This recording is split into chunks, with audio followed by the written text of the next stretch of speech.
ஒரு daily trading பண்றவங்களுக்கு சிஸ்டமேட்டிக்கா பண்ணணும், ரெகுலரா பண்ணணும். அப்படி 2 நாள் ஸ்டாப் லாஸ் ஹிட் ஆயிட்டாலே 3வது நாள் என்ன பண்ண மாட்டாங்க, அந்த ஸ்டாப் லாஸை போடுறத நிறுத்திடுவாங்க. மார்க்கெட் இப்போது பாத்தீங்கன்னா சென்செக்ஸ் 75,000 பாயிண்ட் 6 வருடங்களுக்குள்ள 1,00,000 பாயிண்ட் கூட வருவதற்கான வாய்ப்புகள் உண்டு. ஆனா இந்த மார்க்கெட்ல நீங்க இருக்க வேண்டாமா? நீங்க வாங்குற எல்லா கம்பெனியுமே ப்ராஃபிட் தான் ஆகும் அப்படின்னா, நீங்க பண்ற எல்லா ட்ரேடிங்குமே ப்ராஃபிட் தான் ஆகும்னா, இந்த உலகத்துல வேற எந்த பிசினஸுமே இருக்காது. தொடங்கும் போதே வரக்கூடிய சின்ன சின்ன பிரச்சனை காரணம் காட்டி இனிமே நமக்கு இந்த பிசினஸ் ஒத்து வராதுன்னு வெளில போயிட்டீங்கன்னா நிச்சயமாக அது நமக்கு தான் லாஸ் ஆக அமையுமே தவிர ஷேர் மார்க்கெட் இன்னும் பல புதிய உச்சங்களை தொட காத்துட்டு இருக்கு. உங்களுக்கு பஜாஜ் ஹவுசிங் பினான்ஸ் ஐபிஓ வருவதற்கான வாய்ப்புகள் உண்டு. எப்ப அப்பர் லேயர் பினான்ஸ் கம்பெனியாக மாறிடுச்சோ அவங்க இந்த மாதிரி புது ஐபிஓல லான்ச் பண்ணணும். இவங்களுடைய ரிட்டர்ன் ஆன் ஈக்விட்டி 22%. அதனால தான் சொன்னேன், நல்ல ஒரு ரிட்டர்ன் தரக்கூடிய ஐடி ஃபீல்டுல டிசிஎஸ் அடுத்தபடியாக நல்ல ரிட்டர்ன் தரக்கூடிய கம்பெனின்னு பாத்தீங்கன்னா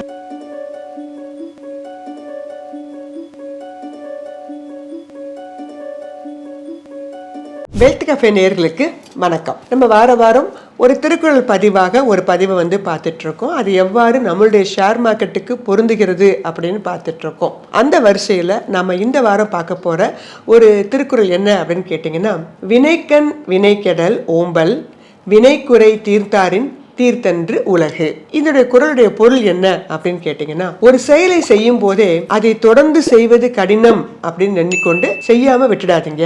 அவ்வாறு விட்டுட்டீங்கன்னா இந்த உலகம் உங்களை விட்டுடும் அப்படின்னு தான் இந்த குறள்ல அவர் கொடுத்திருக்காரு. இது எப்படி நம்மளுடைய ஷேர் மார்க்கெட்டுக்கு பொருந்துகிறது அப்படின்னு பாத்தீங்கன்னா, ரெகுலரா அதுவும் முக்கியமா பாத்தீங்கன்னா ட்ரேடிங் டெய்லி ட்ரேடிங் பண்றவங்களாக இருக்கட்டும், அவங்கள முதல்ல பாத்திரலாம். ஒரு டெய்லி ட்ரேடிங் பண்றவங்களுக்கு சிஸ்டமேட்டிக்கா பண்ணணும், ரெகுலரா பண்ணணும். அப்படி பண்ணும்போது ஒரு 20 நாள் பண்ணிட்டு இருக்காங்கன்னு வச்சுக்கோங்களேன். அப்படி பண்ணும்போது ஒரு 2 to 4 நாட்கள் கூட அடுத்தடுத்த நாட்கள்ல கூட ஸ்டாப் லாஸ் சொல்லக்கூடிய விஷயம் ஹிட் ஆயிடும். அப்படி 2 நாள் ஸ்டாப் லாஸ் ஹிட் ஆயிட்டாலே 3வது நாள் என்ன பண்ண மாட்டாங்க, அந்த ஸ்டாப் லாஸை போடுறத நிறுத்திடுவாங்க. சோ 3வது நாள் என்ன ஆகும்னு கேட்டீங்கன்னா, ஸ்டாப் லாஸ் வரைக்கும் வந்துட்டு மார்க்கெட் மறுபடியும் ரீகெயின் ஆயிடும். இதே ஒரு பழக்கமா வச்சு 4வது நாளும் போட மாட்டாங்க. அப்ப 4வது நாள் ஸ்டாப் லாஸ் அடிக்க ஆரம்பிச்சிடும். இப்படி கண்டினியூஸாக 2 to 3 நாட்கள் அல்லது 4 நாட்கள் ஸ்டாப் லாஸ் அப்படிங்கிற விஷயம் ஹிட் ஆகும்போது அவ்வளவுதான், இனிமே நமக்கு இந்த மார்க்கெட் நமக்கு வேண்டாம், இனிமே இதை தொடர்ந்து செய்யறது ரொம்ப கஷ்டம் அப்படின்னு சொல்லிட்டு மார்க்கெட்டை விட்டு ஸ்கிப் ஆகி வெளில போயிடுவாங்க. இதனால யாருக்கு நஷ்டம்?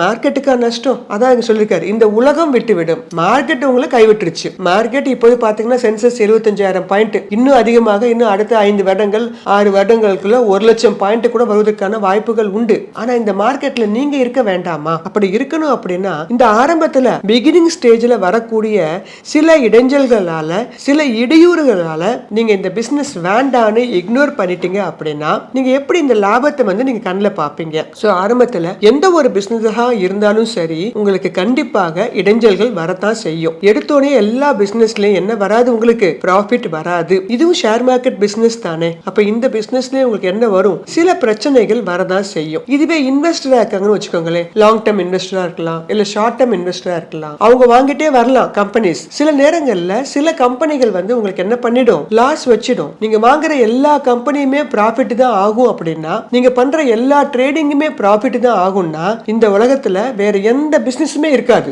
எந்த சர்வீஸ் ப்ரொவைடர்ஸும் இருக்க மாட்டாங்க. எல்லாருமே எங்க வந்துருவாங்க, இந்த மார்க்கெட்டுக்கு தான் வருவாங்க. அப்படி இருக்கும்போது இந்த ஒரு லாஜிக் நமக்கு எல்லாருக்குமே ஏற்றுக்கொள்ளக்கூடிய விஷயம். அப்ப இதுல வரக்கூடிய சில இடைஞ்சல்கள் சில பிரச்சனைகளை நம்ம ஃபேஸ் பண்ணி தான் ஆகணும். இதற்காக பயந்து கொண்டு இந்த மார்க்கெட்டை வேண்டான்னு விட்டுட்டு போனோம்னா ஒரு நீண்ட கால அடிப்படையில் பார்க்கும்போது அப்புறமா நீங்க திரும்பி பார்த்தீங்கன்னு வச்சுக்கோங்களேன், நீங்க வாங்கின ஷேர் பல மடங்கு ஏறி இருக்கும். ஆனா நீங்க என்ன பண்ணிட்டீங்க, இது லாஸ் ஆகுது, இது நமக்கு வேண்டான்னு தூக்கி போட்டு வந்துட்டீங்க. இதன் காரணமாக நமக்கு தனிநபருக்கு தான் லாஸ் ஏற்படுமே தவிர ஷேர் மார்க்கெட்டுக்கு எந்த விதமான லாஸும் கிடையாது.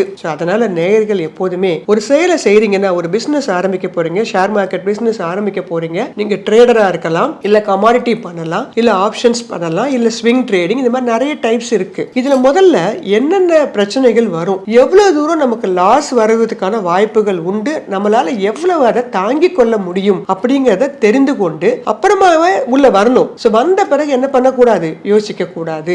ஸ்டாப் லாஸ்ங்கிற ஒரு விஷயம் நமக்கு இங்க ரொம்ப முக்கியமா தேவைப்படும். அந்த விஷயம் என்ன, அதை எப்படி பண்றது, அதை நம்ம தெரிஞ்சுக்கணும். இப்போ மார்க்கெட் ஆப்போசிட் 2 டைரக்ஷன்லயும் மூவ் ஆகுதா, ஹெட்ஜிங் எப்படி பண்றது அப்படிங்கறத தெரிஞ்சுக்கணும். டெக்னிக்கல் அனாலிசிஸ் எப்படி பண்றதுன்னு தெரிஞ்சுக்கணும், ஃபண்டமெண்டல் அனாலிசிஸ் தெரிஞ்சுக்கணும். ஸோ ஒரு செயலை செய்யும் போதே அதனால வரக்கூடிய இடையூறுகள் என்னென்ன, அதை எப்படி கையாள்வது அப்படின்னு தெரிஞ்சுக்கிட்டு உள்ள வந்தா நமக்கு பிரச்சனையே இருக்காது. அப்படி இல்லாம தொடங்கும் போதே வரக்கூடிய சின்ன சின்ன பிரச்சனைகளை காரணம் காட்டி இனிமே நமக்கு இந்த பிசினஸ் ஒத்து வராதுன்னு வெளில போயிட்டீங்கன்னா நிச்சயமாக அது நமக்கு தான் லாஸாக அமையுமே தவிர ஷேர் மார்க்கெட் இன்னும் பல பல புதிய உச்சங்களை தொட காத்துட்டு இருக்கு. ஸோ நேயர்கள் அதனால எந்த ஒரு வேலையுமே கடினம் அப்படின்னு நினைச்சு விட்டுடாதீங்க. அதை இலகுவாக்கிறது நம்ம கையில தான் இருக்கு. ஸோ அதை பயன்படுத்தி கொண்டு நீங்க இந்த பிசினஸ்ல பலன் பெறணும் அப்படிங்கிறதுக்காக தான் நான் இந்த குரலை உங்களுக்கு கொடுத்திருக்கேன். வினைக்கண் வினைக்கெடல் ஓம்பல் வினைக்குறை தீர்த்தாரின் தீர்த்தன்று உலகு அப்படிங்கிற இந்த குரல் இதுதான் நமக்கு உணர்த்துகிறது.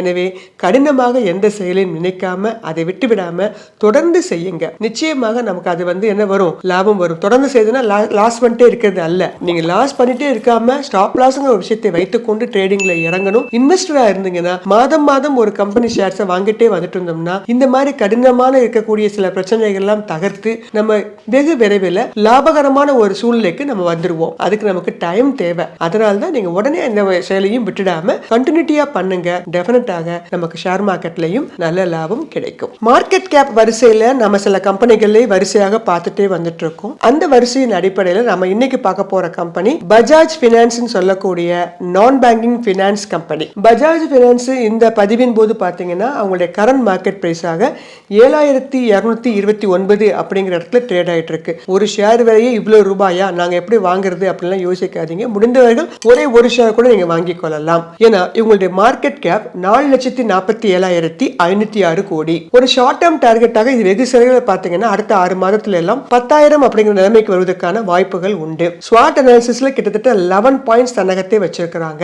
நல்ல டிவிடெண்ட் தரக்கூடிய ஒரு company, good financials and market leader also. இந்த கம்பெனி பாத்தீங்கன்னா மியூச்சுவல் ஃபண்ட் எப்போதுமே இன்க்ரீஸ் பண்ணிட்டே இருப்பாங்க, எஃப்ஐஎஸ் இன்க்ரீஸ் ஆயிட்டு இருப்பாங்க, டிஐஐ இன்க்ரீஸ் ஆயிட்டு இருப்பாங்க. இவங்களுடைய நெட் ப்ராஃபிட் கடந்த 5 வருடங்கள் பாத்தீங்கன்னா இன்க்ரீஸ் ஆயிட்டு தான் இருக்கு. ரீசெண்டாக 11,506 கோடி கொடுத்திருக்காங்க. இவங்களுடைய ரிட்டர்ன் ஆன் ஈக்விட்டி 21%. அதனால நல்ல ஒரு தரமான என்பிஎஃப்சி கம்பெனி. நெட் சேல்ஸ் பாத்தீங்கன்னா 41,397 கோடி. உங்களுடைய காம்படிட்டர்ஸ் எல்லாரையும் விட அதிகமான அளவுக்கு சேல்ஸ் பேக் வச்சிருக்கக்கூடிய ஒரு கம்பெனி. ப்ரமோட்டர் 54%, எஃப்ஐஎஸ் 17%, டிஐஐ 17% வச்சிருக்காங்க. இவங்களுடைய நியூ லோன் புக்கிங் பாத்தீங்கன்னா அதிகமாக 4% அதிகமா வச்சிருந்து கிட்டத்தட்ட 7.87 மில்லியன் பேக்கேஜ் வச்சிருக்காங்க. இந்த கம்பெனி ஒரு அப்பர் லேயர் அப்படிங்கிற கம்பெனி ஆகும் நான் பேங்கிங் பினான்ஸ் வரிசையில. அதனால செப்டம்பர் 2025 உங்களுக்கு பஜாஜ் ஹவுசிங் பினான்ஸ் ஐபிஓ வருவதற்கான வாய்ப்புகள் உண்டு. எப்ப அப்பர் லேயர் பினான்ஸ் கம்பெனியாக மாறிடுச்சோ அவங்க இந்த மாதிரி புது ஐபிஓ லான்ச் பண்ணணும். இதான் ஒரு ரூல்ஸ். அதன் காரணமாக வருவதற்கான வாய்ப்புகள் உண்டு. இவங்க மெயினா பாத்தீங்கன்னா ரீட்டைலர் பினான்சிங், அப்புறம் டூ வீலர்ஸ்க்கு எல்லாம் கூட பினான்ஸ் பண்றாங்க. இன்னும் முக்கியமாக கன்சியூமர் டியூரபிள்ஸ்க்கு தான் மெயினான ஒரு பேக்கிங் கொடுக்கக்கூடிய ஒரு பினான்ஸ் பண்ணக்கூடிய ஒரு கம்பெனி. இந்த கம்பெனி பாத்தீங்கன்னா ஐபிஓ பினான்ஸ் பண்றாங்க. யாருக்கு? ஹெச்என்ஐக்கெல்லாம். ஸோ செமி அர்பன்ல ரூரல் மார்க்கெட்ஸ்ல எல்லாம் பாத்தீங்கன்னா இவங்களுடைய விரிவாக்கம் பண்ணுவதற்கான பிளானிங்ல இறங்கியிருக்காங்க. ஸோ நான் பேங்கிங் பினான்ஸ் வரிசையில நம்மளுடைய பஜாஜ் பினான்ஸுக்கு தான் முதல் இடம் கொடுப்போம். ஏன்னா விலை அதிகமாக இருந்த போதிலும் கூட நிறைய பிரான்ச்சஸ் நிறைய இடத்துல சர்வீஸ் பண்ணிட்டு இருக்காங்க. பிக்ஸட் டெபாசிட், இன்சூரன்ஸ், இந்த மாதிரி பேங்கிங் சம்பந்தப்பட்ட எல்லா வேலைகளையும் பண்ணிட்டு இருக்காங்க அப்படின்னு சொல்லலாம். ஸோ அப்படிப்பட்ட இந்த கம்பெனி மார்க்கெட் கேப் வரிசையில ஒரு தரமான கம்பெனி. ஸோ நீண்ட கால அடிப்படையில் பார்க்கறவங்களுக்கு பஜாஜ் பினான்ஸ் ஒரு நல்ல சாய்ஸாக கண்டிப்பாக இருக்கும். மார்க்கெட் கேப் வரிசையில் நம்ம அடுத்ததா பார்க்க போற கம்பெனி மிக எல்லாருக்கும் தெரிந்த பிரபலமான ஒரு கம்பெனி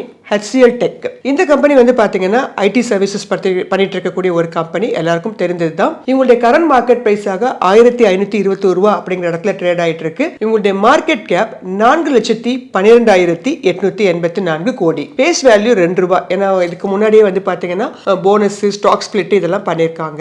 நல்ல ஒரு ஹை டிவிடெண்ட் ஈல்டு தரக்கூடிய ஒரு கம்பெனி. கிட்டத்தட்ட 3.12 கொடுக்கறாங்க. டிவிடெண்ட் ஈல்டு நல்லா தரக்கூடிய ஒரு ஐடி கம்பெனி. ஸ்வாட் அனாலிசிஸ்ல 12 பாயிண்ட் வச்சிருக்காங்க. குட் பினான்சியல்ஸ் உள்ள ஒரு கம்பெனி. நெட் ப்ராஃபிட்டாக 14,845 கோடி கொடுத்திருக்காங்க. 5 வருடங்களாகவே ப்ராஃபிட்டபிள் கம்பெனி. இவங்களுடைய ரிட்டர்ன் ஆன் ஈக்விட்டி 22%. அதனால தான் சொன்னேன் நல்ல ஒரு ரிட்டர்ன் தரக்கூடிய ஐடி ஃபீல்டுல டிசிஎஸ் அடுத்தபடியாக நல்ல ரிட்டர்ன் தரக்கூடிய கம்பெனின்னு பாத்தீங்கன்னா HCL டெக் நம்ம சொல்லலாம். இவங்களுடைய டெட் ஈக்விட்டியும் குறைத்து கொண்டு வர்றாங்க. சோ வெகு விரைவில் ரேட் இன்னும் ஏறுவதற்கான வாய்ப்புகள் உண்டு. ப்ரமோட்டர் 60%, எஃப்ஐஎஸ் 11%, டிஐஐ 15% வச்சிருக்காங்க. மியூச்சுவல் ஃபண்ட் இன்க்ரீஸ் பண்ணிட்டே இருக்காங்க. இவங்க மியூச்சுவல் ஃபண்ட் டார்லிங்ஸ் ஏன்னா 43 ஸ்கீம்ஸ்லேருந்து 44 ஸ்கீம் வரைக்கும் வச்சிருக்கிறாங்க. FIIs 18% 19% இன்க்ரீஸ் ஆயிருக்காங்க. இவங்களோட நெட் சேல்ஸ் பார்த்தீங்கன்னா 1,1456 கோடி. நல்ல ஒரு சேல்ஸ் பேக்கப் உள்ள ஒரு ஐடி பேஸ்ட் கம்பெனி. இவங்க வந்து பார்த்தீங்கன்னா குளோபல் லெவல்ல இருக்கக்கூடிய ஒரு ஐடி கம்பெனி. சாஃப்ட்வேர் மட்டும் கிடையாது, இவங்க இன்ஃப்ராஸ்ட்ரக்சர் மேனேஜ்மெண்ட் அந்த மாதிரி விஷயங்களையும் பண்ணிட்டு வராங்க. ஸோ இப்போ ரீசெண்டாக பார்த்தீங்கன்னா ஆர்டிஃபிஷியல் இன்டெலிஜென்ஸ் துணையோட வந்து பார்த்தீங்கன்னா புது புது விஷயங்களை லான்ச் பண்ணுறதுக்காக நிறைய ப்ராஜெக்ட் வந்து இவங்களுக்கு கிடைக்க ஆரம்பிச்சிருக்கு. ஸோ அப்படிப்பட்ட இந்த கம்பெனி வந்து பார்த்தீங்கன்னா இவங்களுடைய மார்க்கெட் கேப்பும் இந்த டாப் 10 வரிசையில் இருக்கக்கூடிய ஒரு சரமான ஒரு கம்பெனி. ஸோ நீண்ட கால அடிப்படையில் ஒரு ஐடி கம்பெனியை வாங்கணும்னு நினைக்கிறவங்களுக்கு HCLTech ஒரு நல்ல சாய்ஸாக கண்டிப்பாக இருக்கும். நன்றி, வணக்கம். இந்த வீடியோ உங்களுக்கு பிடிச்சிருந்தா லைக் பண்ணுங்க, ஷேர் பண்ணுங்க, கமெண்ட் பண்ணுங்க. மறக்காம வெல்த் கஃபே தமிழ் சேனலை சப்ஸ்கிரைப் பண்ணிட்டு பெல் பட்டனை கிளிக் பண்ணுங்க.